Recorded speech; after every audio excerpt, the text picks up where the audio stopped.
Feliz sábado nuevamente. Feliz sábado. Que Dios les bendiga. Voy a comenzar por algo que muchos no creen que es un desafío para mí, pero sí lo es. Es la segunda vez que me toca contarle una historia a los niños en toda mi vida como adventista. Lo hago a mis hijos, pero no lo hago en público, no soy bueno. Pero quiero contarles a los niños ahí donde están una historia que me sucedió a mí y les quiero dejar un mensaje con un versículo que está en Mateo 7:7 que dice: pedid y se os dará, buscad y hallaréis, llamad y se os abrirá. Cuando yo tenía 7 años, no recuerdo muy bien por qué, pero mi papá estaba en otro lugar, me imagino que estaba como trabajando, y se acercaba a Navidad. Y yo tengo un hermano que es 1 año y medio mayor que mi persona, así que queríamos ciertos regalos de Navidad, pero mamá en esa ocasión nos dijo que no iba a haber dinero. Y la iglesia a la que íbamos nosotros estaba caminando como 15 minutos y a mis papás siempre les gustó caminar. Así que era un sábado en la mañana y nosotros estábamos preocupados porque no íbamos a tener regalo de Navidad. Así que ese día íbamos caminando hacia la iglesia y comenzó a hacer un fuerte viento. Comenzó a llover también muy fuertemente que bueno, apenas pudimos llegar bien a la iglesia y todos mojados, empapados, no sé cómo dicen aquí. Pero algo sucedió como 3 cuadras antes de llegar a la iglesia. Íbamos caminando y aunque hacía mucho viento y estaba lloviendo mucho, mi mamá se encontró un billete. Y mi mamá vio ese billete y dijo: wow, este billete sirve para mucho. Pero empezó a suceder un milagro, que para mí es un milagro. Aunque estaba haciendo mucho viento y estaba lloviendo, como que ella comenzó a despegar ese billete y salió otro más. Y nosotros nos empezamos a preguntar, pero si eran 2, ¿por qué no se separaron? ¿Por qué el viento no los esparció? Y luego comenzó a salir otro más y otro más. Y no voy a decir otro más y otro más, pero en total fueron 6. 6 billetes donde Dios proveyó todo lo que se necesitaba. Y recuerdo muy bien esos regalos de Navidad que sabía que provenían directamente de Dios. Nosotros, o los niños y los padres, tenemos que aprender a depender 100% de Dios. Él es el que nos da la energía, Él es el que nos da las fuerzas para trabajar y Él es el que usa a nuestros padres para proveer. Y nosotros tenemos que tener la confianza en Jesús para también pedirle las cosas que nosotros necesitamos, y esto lo podemos hacer a través de la oración. Así que quiero hacer una oración con los niños para entonces comenzar con el tema. Oremos. Querido Dios, gracias porque tú nos prometes que si te buscamos primero a ti, tu reino, todo lo demás será añadido. Conoces las necesidades de cada niño y quieres proveerlas a través de papá y mamá. Enséñanos, Señor, en el hogar, a que tú seas el centro y que la oración sea ese medio por el cual podemos llegar a ti para pedirte lo que necesitamos, teniendo la seguridad que conforme a tu voluntad lo vamos a recibir. En el nombre de Jesús, amén.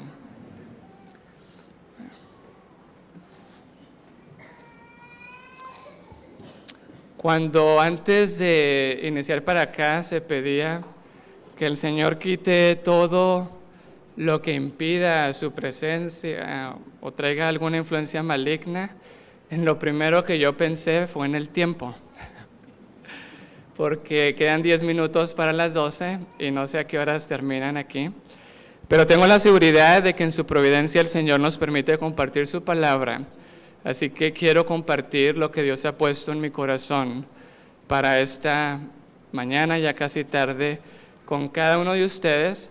Y aunque no sabía que iba a haber muchos jóvenes, creo que el tema va a estar también muy enfocado a los jóvenes.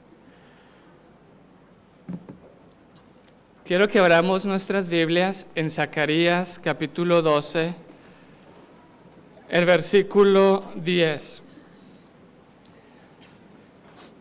No sé si se leyó alguna lectura bíblica, yo había dado otra, pero he sido inquietado a tomar esta como la lectura bíblica del tema de esta mañana. Zacarías 12, 10. Y vamos a continuar con el tema que estamos desarrollando toda la semana, cómo el Evangelio nos da sanidad y libertad a través del poder de Cristo y lo que Él hizo en la cruz del Calvario por cada uno de nosotros. Y el tema lleva por título La verdad más verdadera. En la mañana vimos la mentira más mentirosa. Zacarías 12:10. Zacarías 12:10 debe ser nuestra necesidad.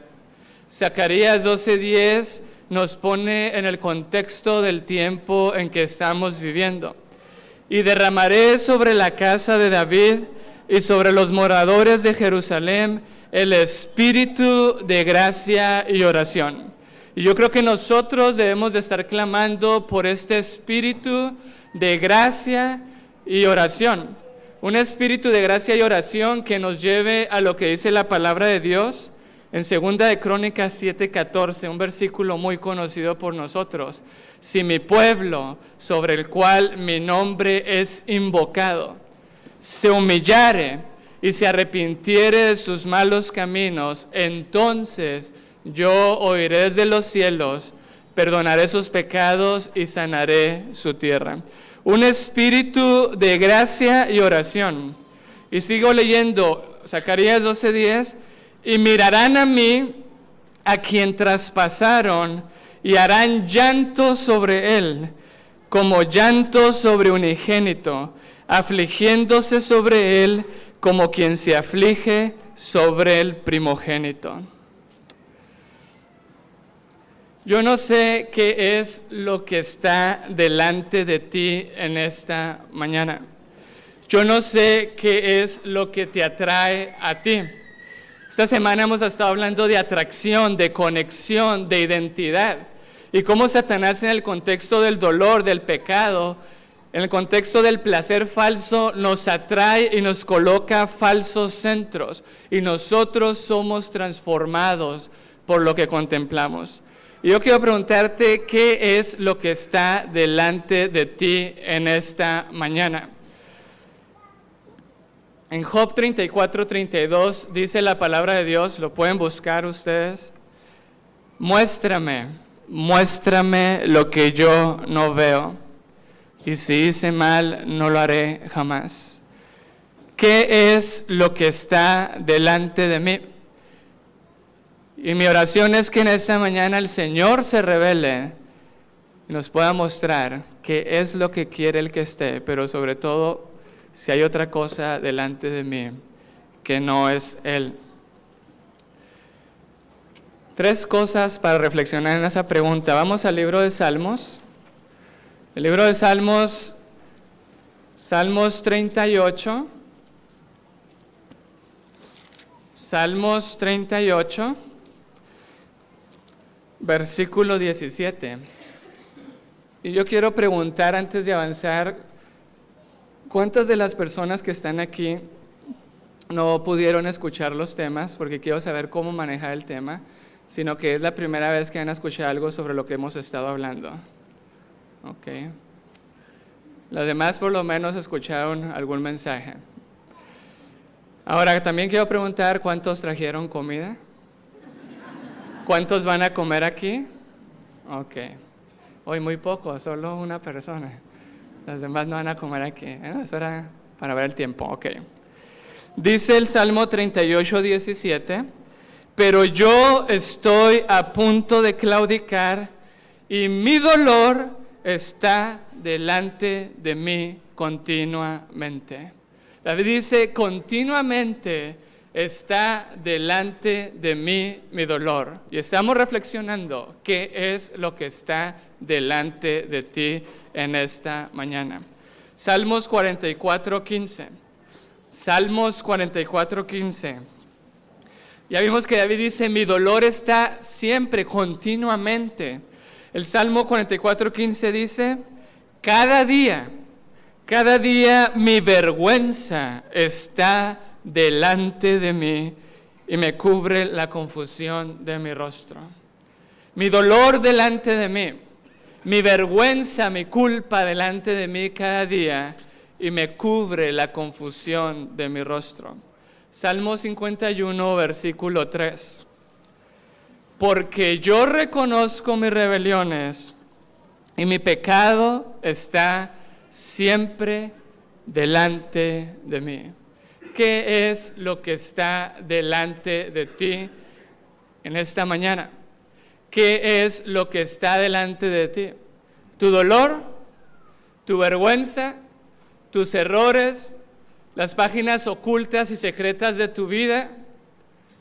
¿Tu pecado? ¿Qué es lo que debe estar delante de mí? Y el primer mandamiento dice, no tendrás otra cosa delante de mí. Y el Señor sabe que somos atraídos a que delante de mí lo que está es lo que más me gusta, que me aparta de la voluntad de Dios. Que delante de mí esté mi esposo o mi esposa como el centro, o mi novio o mi novia, o la vestimenta, la televisión, la música, o quizá lo que está delante de mí es lo que, y déjenme decir algo, lo que está delante de mí es lo que me transforma, lo que está delante de mí es lo que me atrae, es a lo que me conecto, lo que está delante de mí es mi filtro, como yo veo todas las cosas. Y yo no sé si tu filtro es el dolor, es algo que pasó hace mucho tiempo en tu vida o algo que tú hiciste. Tu dolor, tu vergüenza, tu pecado, yo no sé qué está delante de ti, pero el Señor Jesús quiere colocarse enfrente nuestro. Jesús quiere estar delante de nosotros, transformarnos, contemplarnos, transformarnos por la contemplación, transformarnos a su imagen y semejanza. ¿Qué es lo que está puesto delante de ti? Vamos a reflexionar en esto.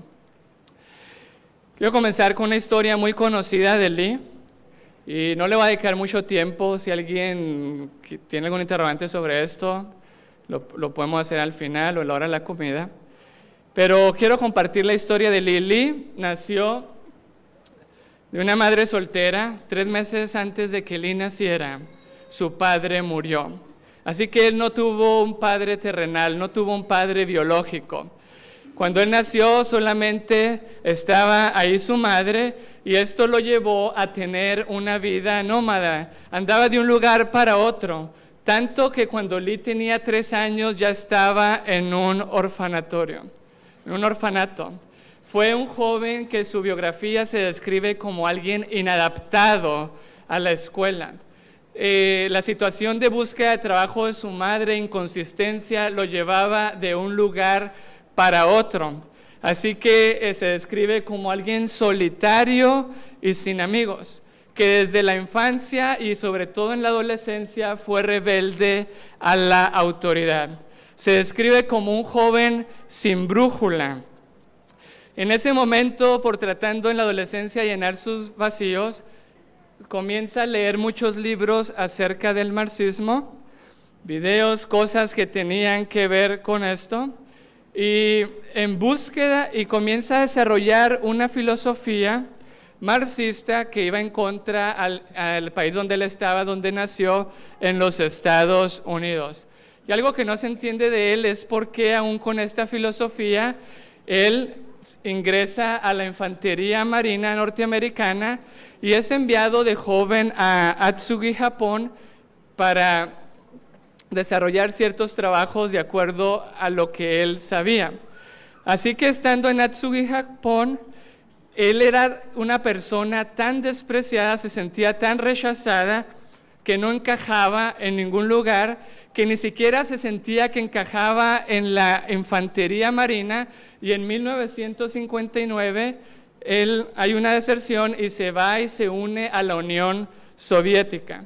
Estando en la Unión Soviética y viendo su vida de lo más miserable, intenta suicidarse en varias ocasiones, y entonces más adelante conoce a una chica llamada Marina Prusakova, hija de un coronel de la Unión Soviética, y se casa con ella. Después de casarse con ella, al año siguiente, en 1962, regresan a los Estados Unidos, a Dallas, Texas. Cuando ellos regresan, él se sigue sintiendo inadaptado. Comienza a ser violento con Marina Prusakova, con su pareja. Y no se llena, está buscando cuál es su sentido de vida, cuál es su propósito de vida, a dónde va. Y en búsqueda de esto comienza en aquel entonces a hacer proselitismo a favor de Castro, y en 1963 intenta asesinar a un general porque pensaba de una manera opuesta a él. Cuando el presidente de ese entonces, llamado John F. Kennedy, habla sobre una posible invasión a Cuba, esto lo detonó tanto que el 22 de noviembre de 1963 asesinó al presidente John F. Kennedy. En ese momento todos los focos, y luego cuando lo mató a un policía que intentó detenerlo, y en ese momento todos los focos apuntaban hacia él. Era su momento de gloria.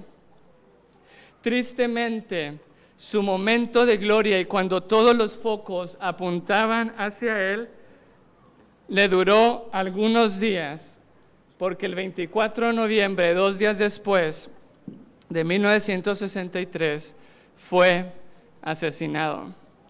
Toda su vida despreciado, toda su vida rechazado, toda su vida tratando de encontrar un espacio social, un lugar para encontrar identidad, pertenencia, y sin embargo terminó tratando de ser reconocido. Estuvo en boca de todos, pero su gloria y su centro, ser el foco de atención, le duró pocos días. Su nombre completo es Lee Harvey Oswald.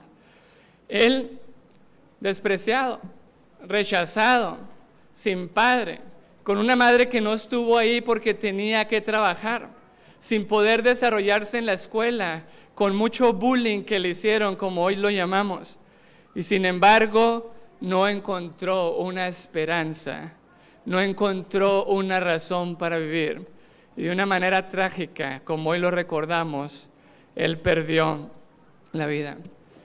Muchos de nosotros podemos tener similitudes a la vida de Lee.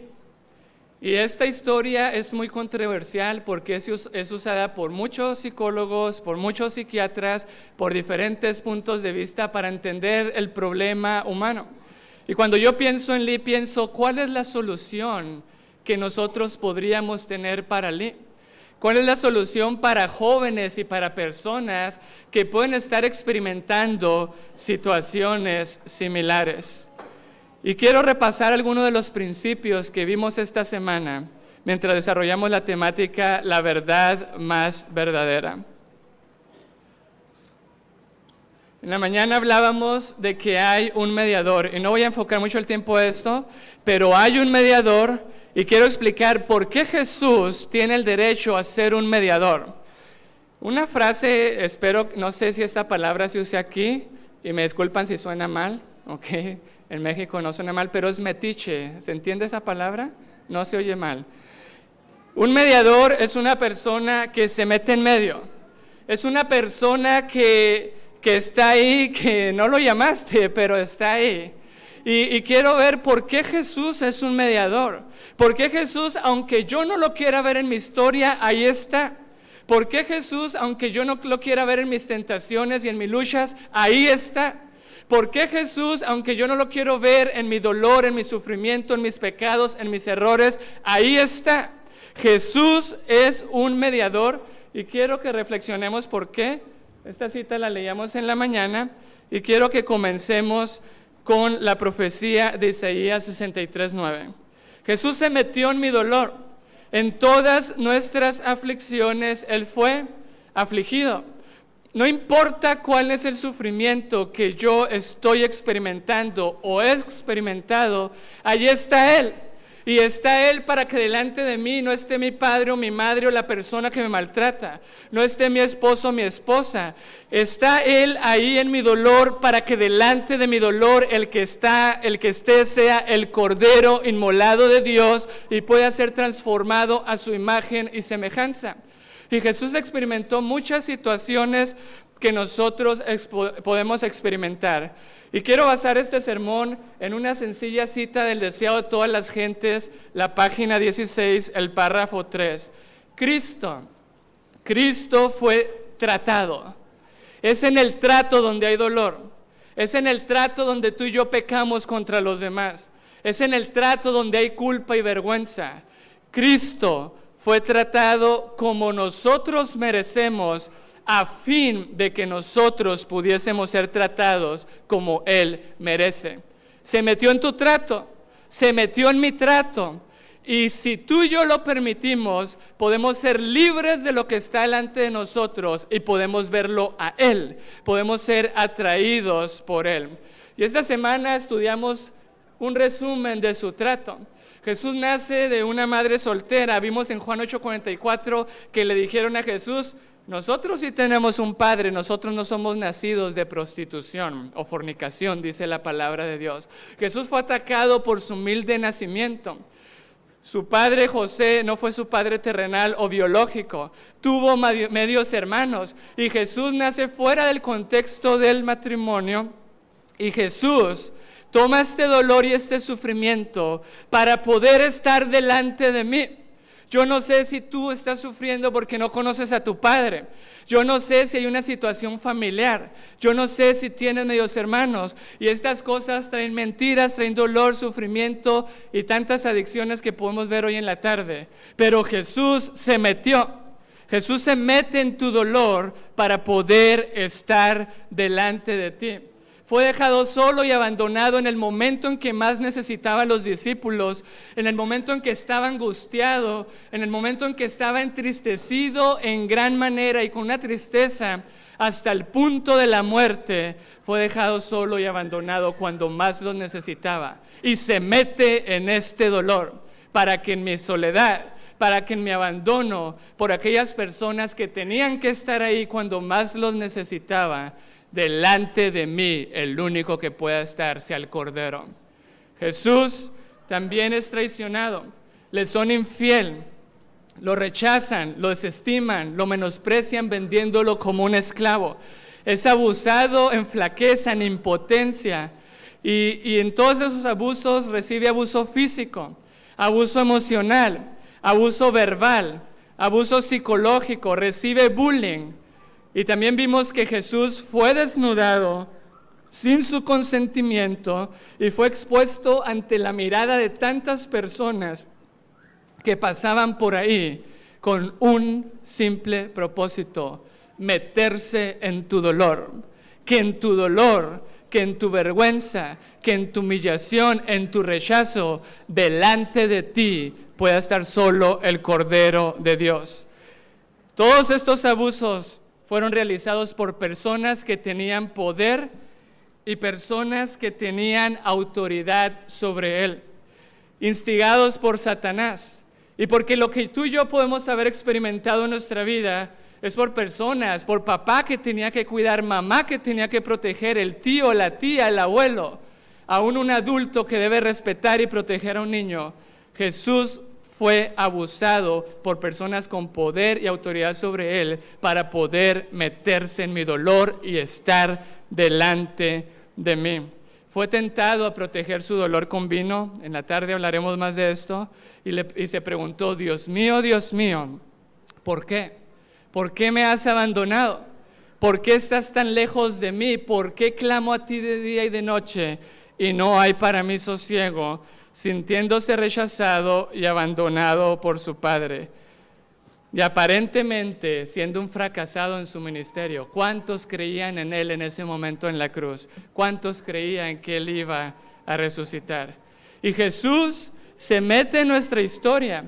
Y tomo la historia de Lee porque tiene tantos sufrimientos donde tú y yo nos podemos quizá proyectar. Y quiero ver cómo Jesús puede conectarse con la historia de Lee. Lee nació de una madre soltera. Jesús nació de una madre soltera. Lee no tuvo un padre terrenal o biológico. Jesús no tuvo un padre terrenal. Lee fue abusado verbalmente y emocionalmente por no tener un padre biológico. Jesús fue abusado verbalmente y emocionalmente por no tener un padre biológico, por haber nacido fuera del contexto del matrimonio, a la percepción humana. Lee fue dejado solo y abandonado por los más cercanos a él en el momento más crítico. Jesús fue dejado solo y abandonado por los más cercanos a él en el momento más crítico. Lee tuvo que huir a otros lugares para sobrevivir cuando era niño. Jesús tuvo que huir a Egipto para sobrevivir cuando era niño. Lee fue despreciado, fue desechado, menospreciado y desestimado. Jesús también fue despreciado, desechado, menospreciado y desestimado. Jesús se mete en mi historia y tu historia de dolor para que delante de mí solo pueda estar Él y pueda recibir su sanidad y su libertad. También vimos los principios de que Jesús fue tentado en todo, según nuestra semejanza, pero sin pecado. Hebreos 2:17 dice que tenía que ser en todo semejante a sus hermanos. En todo, Hebreos 4:15, fue tentado igual que tú y que yo, sin pecado. El autor de nuestra salvación, Hebreos 2:10, fue hecho perfecto a través del sufrimiento. Y Jesús no solamente se mete en mi contexto de dolor, sino que Jesús también es tentado en todo según mi semejanza y tu semejanza, pero sin pecado. Y fue tentado con esa frase: si tú eres el Hijo de Dios, haz algo, evade tu dolor. ¿Por qué tienes hambre? Protégete, la esencia de toda tentación. Sé tu centro, protégete a ti mismo, evade tu dolor. Si te sientes mal, haz algo para que te sientas bien. Y si eres el Hijo de Dios, ¿acaso Dios quiere que tú te sientas mal? Haz algo. Jesús fue tentado en todo, igual que tú y que yo, para aunque en nuestras luchas, en nuestras dificultades como jóvenes, nosotros lo podamos ver a Él. Y continuamos leyendo la cita que mencionaba: Cristo fue tratado como nosotros merecemos, se metió en tu trato y mi trato, en tus tentaciones y mis tentaciones, a fin de que nosotros pudiésemos ser tratados como Él merece. Y veamos esa comparación con la vida de Lee, que muchas de las partes de la vida de Lee puede ser nuestra historia. Lee se dio a la tentación de definirse a sí mismo como un no reconocido, como un despreciado, debido al abandono y desprecio de sus amigos, su nación, sus líderes políticos, lo que para él fue el presidente y la Unión Soviética. Jesús fue tentado a ceder a la tentación de definirse a sí mismo como un despreciado debido al abandono y desprecio de sus discípulos, de su nación, de los líderes políticos, de Pilato, Herodes y los romanos. Lee creyó que no era integrado, que no encajaba, que era despreciado. Jesús fue tentado en todo, y Jesús también fue tentado a creer que no era integrado, que no encajaba y que era despreciado. Lee creyó que tenía que ser popular y reconocido para pertenecer, encajar, ser integrado por los demás. Jesús también fue tentado a creer que tenía que ser popular y reconocido para pertenecer y encajar con los demás. Lee creyó que era un fracasado y no importante. Jesús fue tentado en todo. Jesús fue tentado a creer que era un fracasado y no importante, pero sin pecado, y por eso es poderoso para socorrer a los que son tentados. Lee creyó que tenía que hacer justicia por la fuerza. Jesús también fue tentado a creer que tenía que hacer justicia por la fuerza. Y luego la Biblia nos habla, en el contexto del sufrimiento, de cómo puede haber el pecado se conecta con el dolor. Isaías 53 dice: herido por mis transgresiones, molido por mis iniquidades, castigado para que yo tenga paz, herido para que por sus heridas me pueda sanar. Y el pecado no puede ser una excepción. Y vimos estos principios donde Jesús donde Jesús se hizo mi pecado para que yo sea hecho justicia, donde Jesús se mete aún también ahí. Jesús se mete para que cuando tú ves tu pecado, tú lo puedas ver a Él que murió por ti, que tiene esperanza y te puede hacer puro. Jesús llevó el castigo para que yo pueda tener paz. Y cuando delante de ti está el que tienes que ser castigado o están las consecuencias, ahí se mete el Cordero para darnos sanidad y libertad, y que delante de nosotros solo pueda estar el verdadero centro. Jesús, avanzamos más con la cita, fue condenado por nuestros pecados en los que no haya participado, a fin de que nosotros pudiésemos ser justificados por su justicia, en la cual no habíamos participado. ¿Qué es lo que está delante de tu dolor? ¿Qué es lo que está delante de tu pecado? Si miramos la cruz, el Señor va a quitar lo que esté delante de nosotros, y delante de nosotros solo estará el Cordero inmolado. Jesús llevó mi castigo para que yo pueda recibir su paz. Llevó mi maldición para que pueda recibir su bendición. Llevó mi pecado para que yo pueda ser hecho justicia de Dios en Él. Llevó mis heridas para que yo pueda recibir su sanidad. Y Jesús también, y ayer lo estudiamos más profundo, Jesús también en la cruz del Calvario se hizo el pecado de Eli, llevó el castigo de Eli, pagó la maldición de Eli, para que Eli y personas que tenemos historias similares podamos recibir su bendición, podamos recibir su paz, podamos recibir su sanidad.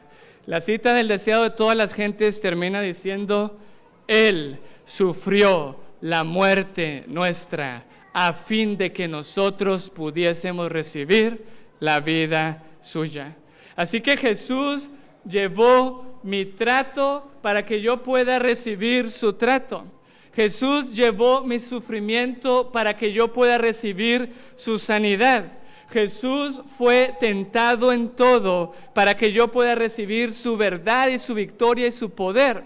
Jesús llevó mi condenación para que yo pueda recibir su justicia. Jesús se hizo pecado para que yo pueda ser hecho justicia. Jesús llevó mi muerte para que yo pueda recibir su vida. Y aquí establecemos un principio fundamental, porque lo que está delante de mí es mi centro. Así que Jesús recibió mis heridas para que yo lo pueda ver a Él en mi herida, para que en mi herida solo Él esté delante de mí y me atraiga con su amor. Y yo cuando veo a Jesús en mi herida y yo lo veo a Él, yo veo a mi Salvador herido. Si yo veo a Jesús en mi herida, yo veo la verdad y la verdad me hace libre. Y cuando yo recibo su verdad, cuando yo recibo su sanidad, yo puedo tener frutos de justicia. Ahora, yo presenté este principio durante toda la semana, pero quiero presentar un principio aún más de conexión. El principio que estamos viendo hasta aquí es: Jesús llevó mis heridas para que delante de mis heridas pueda estar solo Él. Jesús fue tentado igual que yo para que delante de mis tentaciones yo pueda ir a Él en su socorro y en su ayuda. Jesús llevó mis pecados para que yo lo pueda ver en la cruz, para que yo pueda ser atraído por Él y no reciba la condenación que Satanás me quiere poner, sino reciba la paz porque Él pagó lo mío. Pero hay un principio todavía más hermoso que yo quiero compartir con ustedes en esta ya tarde. Abran sus Biblias en Zacarías 13:6. Comenzamos leyendo Zacarías 12:10 porque necesitamos ese espíritu de gracia y oración. Necesitamos ese quebrantamiento real, y el quebrantamiento real que habla Zacarías 12:10 se logra cuando yo lo mire a Él. Cuando yo lo mire a Él y vea que por mí fue traspasado, que por mí fue herido, que por mis pecados en la cruz fue clavado. Y antes de leer Zacarías 13:6, permítame reflexionar en lo siguiente de Zacarías 12:10. Satanás a los jóvenes, a los adultos, a todos, nos presenta el pecado como placer. Nos presenta el pecado como algo que yo puedo hacer y me siento bien por un rato y después le pido perdón a Dios. Pero el Señor quiere que nosotros veamos la cruz. Y la cruz dice que si yo lo veo que fue traspasado por mis heridas y tiene solo un verbo, y me mirarán a mí. Y me mirarán a mí y vamos a ser atraídos de una manera en que dice vamos a llorar como si estuviéramos llorando, como haber perdido a un hijo primogénito. La pregunta es, cuando tú ves esas cosas que te gustan, ¿qué ves? ¿Placer o la muerte de Jesús? ¿Ves dolor o sufrimiento? ¿Qué es lo que te atrae?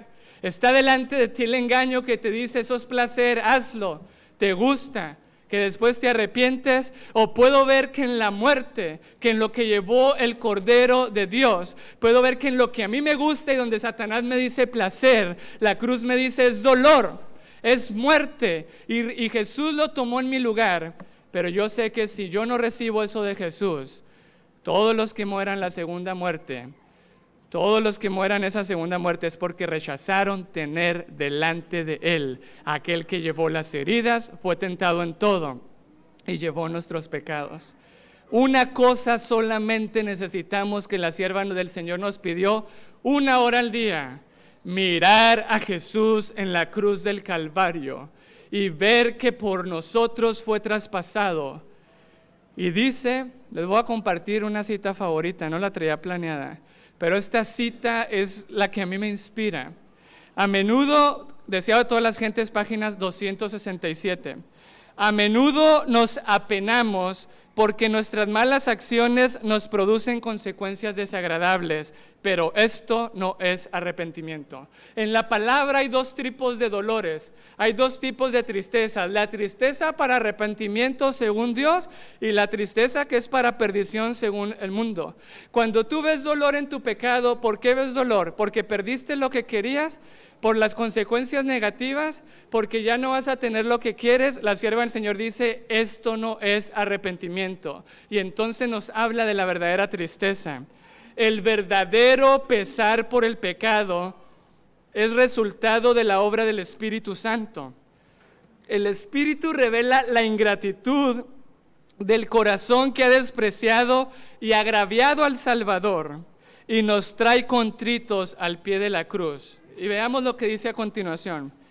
Cada pecado vuelve a herir a Jesús. Cada pecado vuelve a herir a Jesús. Y al mirar a aquel, y aquí está hablando de Zacarías 12:10, y al mirar a aquel a quien hemos traspasado, lloramos por los pecados que le produjeron angustia. Y por eso yo te pregunto, en lo que a ti te atrae, en lo que está delante de ti, ¿qué ves? ¿Dolor y muerte o ves placer? Y necesitamos desarrollar una experiencia tal con Cristo Jesús que yo prefiera morir antes que volverlo a herir a Él. Que mi conexión con Él sea tan íntima, que Él sea mi centro, que yo prefiera estar dispuesto a morir, a negarme a mí mismo y sacrificarme antes que herirlo a Él. La cita termina de la siguiente manera. Una tristeza tal nos inducirá a renunciar al pecado. Yo necesito esa tristeza en mi vida. Yo necesito que donde Satanás me dice placer, yo vea dolor. Yo necesito esa tristeza que me induzca a renunciar al pecado antes que herirlo a Él, preferir morir. Y para eso necesito una sola cosa, que Él sea mi centro, que Él sea lo más importante, que Él sea el que esté delante de mí. Ahora sí vamos a Zacarías 13:6. Y le preguntarán, permítanme, y le preguntarán, ¿cuáles son estas? Y le preguntarán, ¿qué heridas son estas en tus manos? Y él responderá, con ellas fui herido en casa de mis amigos. Vamos a entender este versículo con lo que dice también Isaías 49:16, que yo lo puse como lo pone también la sierva del Señor en el conflicto de los siglos. He aquí, en las palmas de mis manos te tengo esculpido. ¿Ok? Vamos a avanzar, esta cita ya la leímos. La pregunta es, ¿por qué puedo? ¿Por qué yo puedo tener la seguridad de que puedo ver a Jesús en mi herida y recibir su verdad y justicia? Estamos viendo un principio. Jesús se metió en mi dolor. Jesús fue tentado en todo igual que yo. Jesús llevó mis pecados, los pagó para meterse ahí delante de mí, que Él sea mi centro y no lo que Satanás quiere poner como centro para destruirme. La pregunta es, ¿cuál es la seguridad que tú y yo tenemos para que esto pueda ser una realidad en nuestras vidas? Así que Filipenses 2 del 5 al 8 nos dice un principio que Jesús tomó forma ¿de qué? Forma de siervo. Y pongo este versículo porque vamos a hablar en un momento de qué significa que Él tomó forma de siervo. Y para eso quiero presentarte una herida que no he hablado durante esta semana. Hay otra herida que fue profetizada de Jesús, que nos da la seguridad por qué yo lo puedo tener a Él delante de mí. Y esta herida está en el libro, está profetizada en Salmos 40 del 6 al 8. Vamos a leerlo. Sacrificio y ofrenda no te agrada, has abierto mis oídos, holocausto y expiación no has demandado. Entonces dije, he aquí vengo, en el rollo del libro está escrito de mí, el hacer tu voluntad, Dios mío, me ha agradado, y tu ley está en medio de mi corazón. Yo no sé si ustedes pueden ver ahí la herida. Para entenderla mejor, leamos otra profecía similar, Isaías 40 del 6 al 8. Y búsquenlo en sus Biblias, yo creo que puse la letra en blanco, algunos no van a poder ver bien. Isaías 50 del 4 al 7. Jehová el Señor, está hablando de Jesús, Jehová el Señor me dio lengua de sabios para saber hablar al cansado, despertará mañana tras mañana, despertará mi oído para que oiga como los sabios. Jehová el Señor me abrió el oído y yo no fui rebelde, ni me volví atrás. Y continúa hablando de los sufrimientos de Jesús. ¿Qué encontramos en común entre lo que leímos en Salmos y ahora en Isaías? ¿Cuál es esa herida? ¿La pueden ubicar o no? Si no la pueden ubicar, está bien, vamos a Éxodo 21. Y ahí nos vamos a centrar un momento para poder concluir. Éxodo 21 del 1 al 6. Jesús fue un siervo y había una profecía y la profecía dice, has abierto mis oídos. Y quizá nosotros la vemos de una manera más superficial, pero cuando vemos las palabras en el hebreo, la traducción tendría que ser, has perforado mis oídos. Has agujerado, diríamos en México, mis oídos. Ahora entendamos esto en el contexto de Jesús como el siervo sufriente. Éxodo 21 del 1 al 6. Entendamos esta profecía y esta herida que nos da la seguridad de que yo lo puedo tener a Él delante de mí. Versículo 1. Estas son las leyes que les propondrás. Si comprares siervo hebreo, 6 años servirá, mas el 7º saldrá libre de balde. Si entró solo, solo saldrá. Si tenía mujer, saldrá él y su mujer con él. Si su amo le hubiere dado mujer y ella le diere hijos o hijas, la mujer y sus hijos serán de su amo y él saldrá solo. Y si el siervo dijere, yo amo a mi señor, a mi mujer y a mis hijos, no saldré libre, entonces su amo lo llevará ante los jueces y le hará estar junto a la puerta o al poste, y su amo, ¿qué le va a hacer? Le horadará la oreja con lesna, le perforará la oreja con lesna y será su siervo para siempre.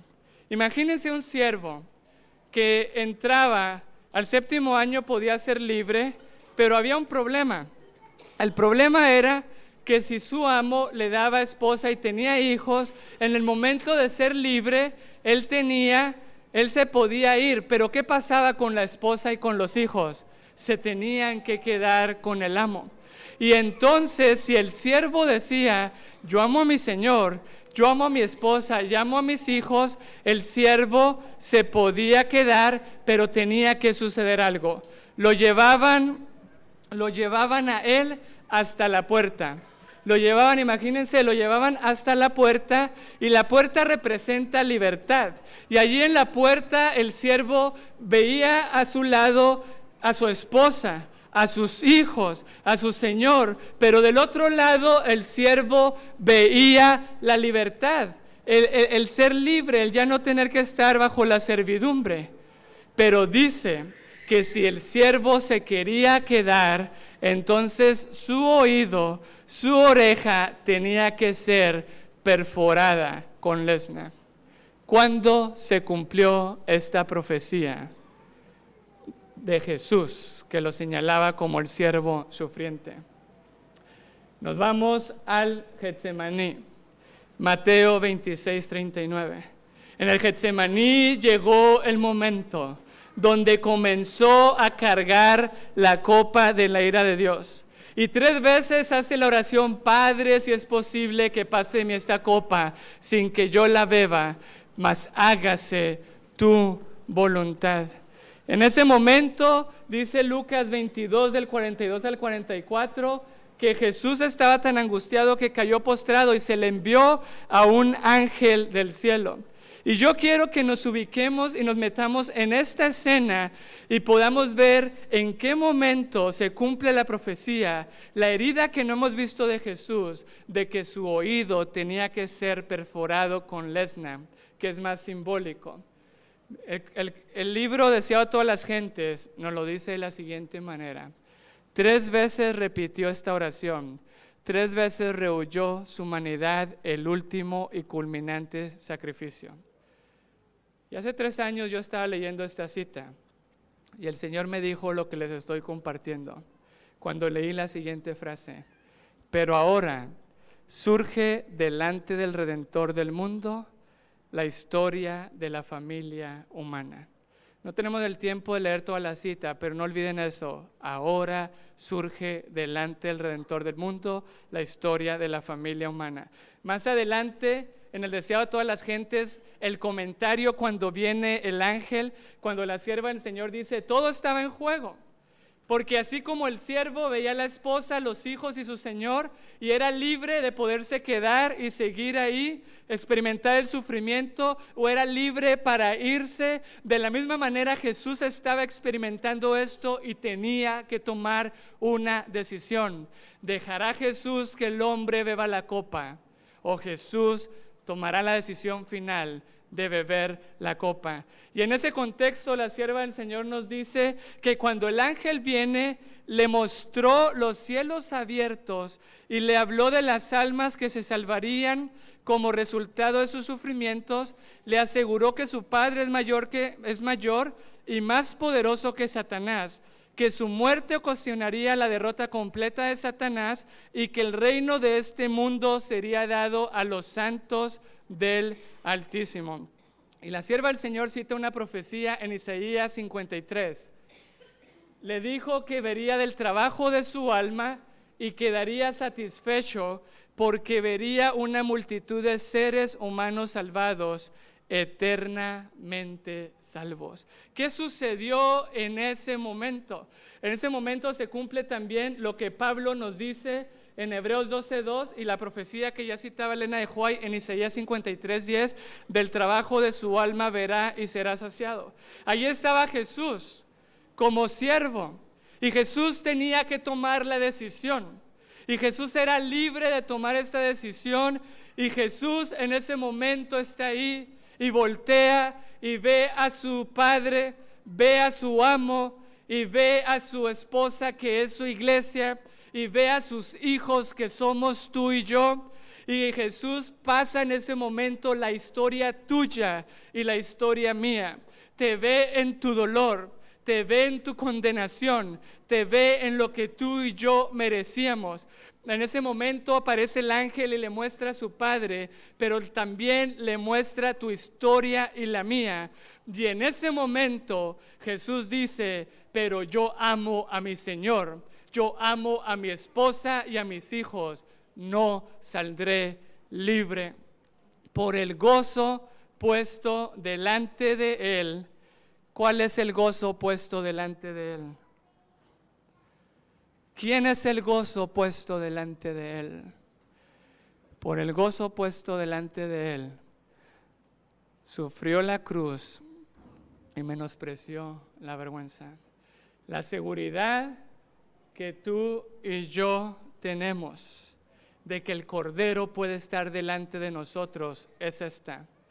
Cuando Jesús estaba en su dolor, cuando Jesús estaba en sus aflicciones, angustias y abusos que ya vimos, toda persona en dolor es tentada a centrarse en sí mismo o buscar centros falsos.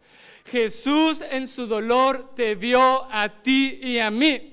Jesús en su herida, en su abuso, en su traición, te vio a ti y a mí, para que tú y yo podamos tener la certeza de que nuestras heridas, en nuestro dolor, en nuestro sufrimiento, nosotros lo podemos ver a Él.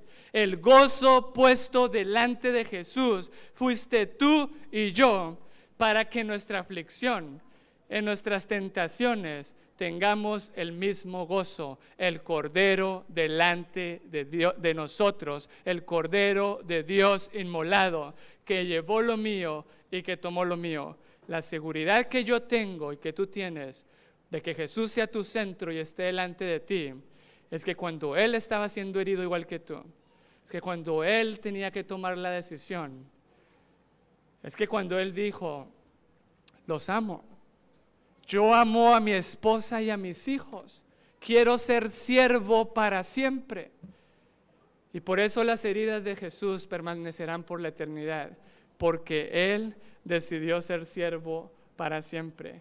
Si yo fuere levantado de la tierra, a todos atraeré a mí mismo. Y quiero terminar hablando de la verdadera fuente de poder, hablando del verdadero poder de atracción que tú y yo necesitamos para que delante de mí no esté mi tristeza, ni mi dolor, ni mi vergüenza, ni mi pecado. Para que delante de mí no esté ni él, ni ella, ni ellos, ni las cosas, sino que solo esté el Cordero. Habacuc 3:4, que era lo que había seleccionado como lectura bíblica. En su cabeza herida, en su costado, en sus manos y en sus pies se ven las únicas huellas de la obra cruel efectuada por el pecado. El profeta, al contemplar a Cristo en su gloria, dice: su resplandor es como el fuego y salen de su mano rayos de luz. Allí mismo está el escondedero de su poder.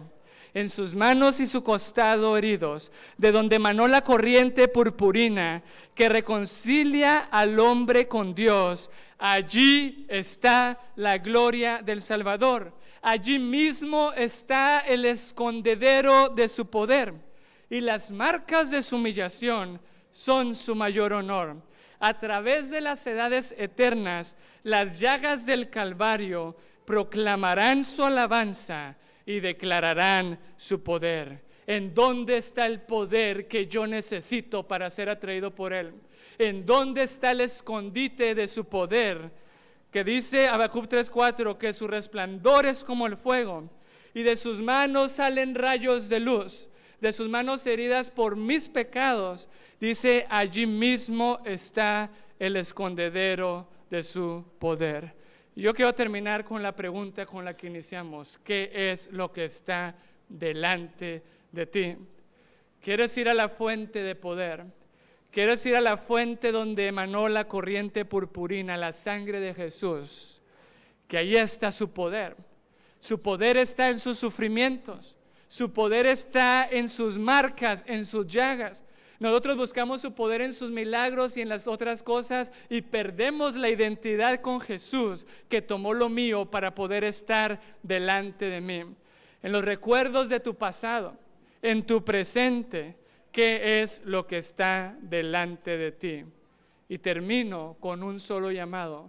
Necesitamos un espíritu de gracia y oración. Mirar a aquel por el cual, por nuestros pecados, Él fue traspasado. Y la palabra dice, y llorarán. Llorarán con un llanto que tiene esa persona que pierde a un primogénito. Yo quiero ser atraído por Jesús. Yo necesito ser atraído por Jesús. Satanás, donde hay que ver dolor, me pone placer. Satanás me engaña donde hay que ver muerte. La muerte que yo le ocasioné a él. Y cada vez que peco, que lo sigo hiriendo, y que Satanás se burla y con sus ángeles delante del Padre cada vez que yo peco, dice la inspiración. Necesito ser atraído por Jesús. Yo no sé cuál es tu historia de dolor. Tampoco conozco tu historia de vergüenza o de pecado. Lo único que sé es que la historia de Jesús, que en sus manos, en sus heridas, está el poder para que tú puedas ser atraído por Él y Él pueda ser tu verdadero centro. No tendrás nada, ninguna otra cosa, nada delante de mí. Y Él nos dio la medicina. Quisiera terminar pidiéndoles que cuando oremos, no sé si primero cantamos y oramos o viceversa, ustedes me dicen. Yo quisiera, podemos orar. Yo necesito ser atraído por Jesús. ¿Sabe usted qué es lo más fácil que le dice, que lo atrae? ¿A dónde mira usted? Así de sencillo. ¿A dónde mira usted? ¿A dónde mira en su mente? No me refiero solo a la vista, sino a esas imágenes mentales que nosotros tenemos. ¿A dónde mira usted? Y la palabra dice una sola cosa. Está en Isaías 45:22 y lo hemos estado viendo. Y me mirarán a mí. Perdón, Isaías 45:22. Miradme a mí y sed salvos todos los términos de la tierra, porque no hay más. Necesitamos ver a Jesús. Vamos a ponernos de rodillas y pedirle que nos atraiga. Y el poder de la atracción está en sus heridas. Vamos a orar.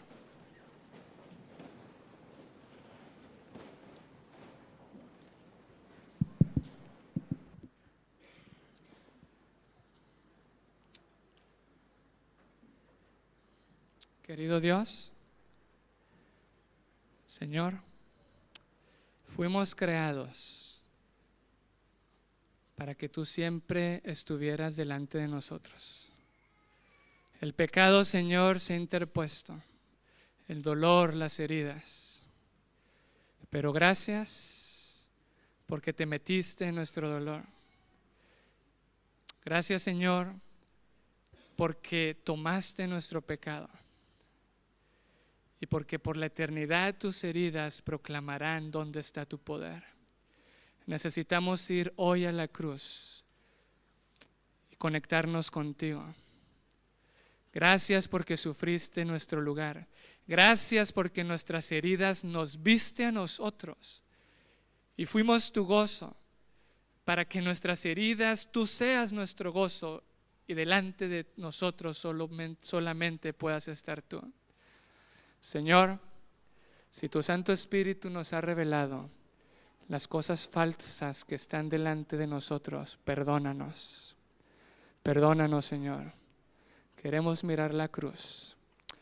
Queremos tener llanto genuino y real, porque cada vez que pecamos te herimos. Permítenos amarte tanto a ti, Señor, que podamos estar dispuestos a morir antes que pecar. Bendice cada joven, cada señorita, cada adulto, cada familia aquí presente. Necesitamos tener la fe de Jesús, que aún en el dolor vio al Padre y a nosotros, vio su propósito de vida, nos amó. Necesitamos esa fe de Jesús ahora, porque la crisis viene por delante y necesitamos ser salvos. Perdónanos, pero gracias por tu amor. En el nombre de Jesús te lo pedimos y te lo agradecemos todo. Amén. En días grises o de alegría,